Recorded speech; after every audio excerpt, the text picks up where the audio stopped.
একটা সবুজ জঙ্গলে বাস করত ছোট্ট একটা হরিণ। সে ছিল খুবই শান্তিপ্রিয় ও মিশুক প্রকৃতির। সে সবাইকে সাহায্য করত আর কখনো কাউকে বিরক্ত করত না। তার বন্ধু ছিল খরগোশ আর কাঠবিড়ালি। তাদের সাথে খেলাধুলা করেই তার সময় কাটত। জঙ্গলের সবাই তাকে খুব পছন্দ করত।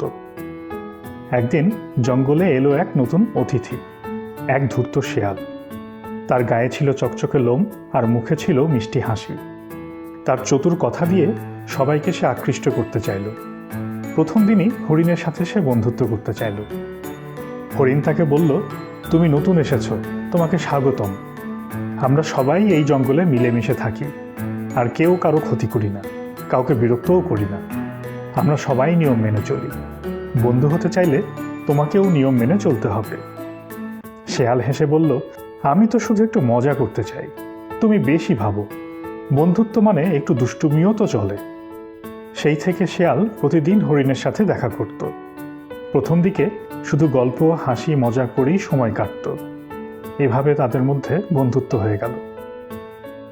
একদিন শেয়াল হরিণকে বলল, চলো আমরা মৌমাছির চাক থেকে মধু চুরি করি, খুব মজা হবে। হরিণ ভয় পেয়ে বলল, না না, এটা তো অন্যায়, মৌমাছিরা রেগে গেলে খুব ভয়ানক হয়।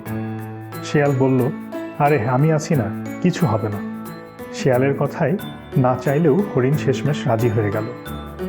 তারা মধু চুরি করতে গেল, কিন্তু মৌমাছিরা ঠিকই টের পেয়ে গেল। আর তারপরে শুরু হলো গুঞ্জন আর হুল ফোটানো। হরিণ তো কোনো রকমে লাফিয়ে পালিয়ে বাঁচল, কিন্তু শেয়াল ধরা পড়ল। তার সারা গায়ে মৌমাছির হুল ফুটে ফুলে গেল। এরপর আরেকদিন শেয়াল এসে আবারও বলল, চলো আজ আমরা হাঁসদের ডিম চুরি করি, খুব মজা হবে। হরিণ দ্বিধায় পড়ে গেল। সে বুঝতে পারছিল এটা করলে সমস্যা হবেই, কিন্তু শেয়ালের মিষ্টি কথায় সে আবার রাজি হয়ে গেল। ডিম চুরি করতে গিয়ে হঠাৎ হাঁসেদের দল চিৎকার করে উঠল। এবার শিয়াল পালাতে পারলেও হরিণকে সবাই দেখে ফেলল। তারপর হাঁসেরা বনের বিচারক জ্ঞানী প্যাঁচার কাছে হরিণের বিরুদ্ধে বিচার দিল। হরিণের এমন দুষ্টুমির কথা শুনে আর এর কারণ জানতে পেরে জ্ঞানী প্যাঁচা অবাক হয়ে হরিণকে বলল, তুমি বনের সবচেয়ে শান্ত আর সুশৃঙ্খল প্রাণী, তুমি এটা কিভাবে করলে?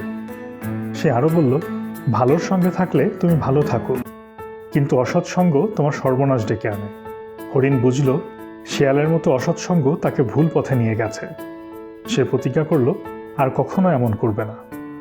পরদিন শেয়াল আবার এলো, বলল, চলো আজকে কাঠবিড়ালির খাবার লুকিয়ে দেই, দেখবা কত মজা। হরিণ এবার দৃঢ়ভাবে বলল, না, আজ থেকে তোমার সাথে বন্ধুত্ব শেষ। আমি এখন আবার আগের মতো সৎপথে ফিরব, ভালোর সাথে থাকব, কারণ তাতেই সত্যিকার আনন্দ।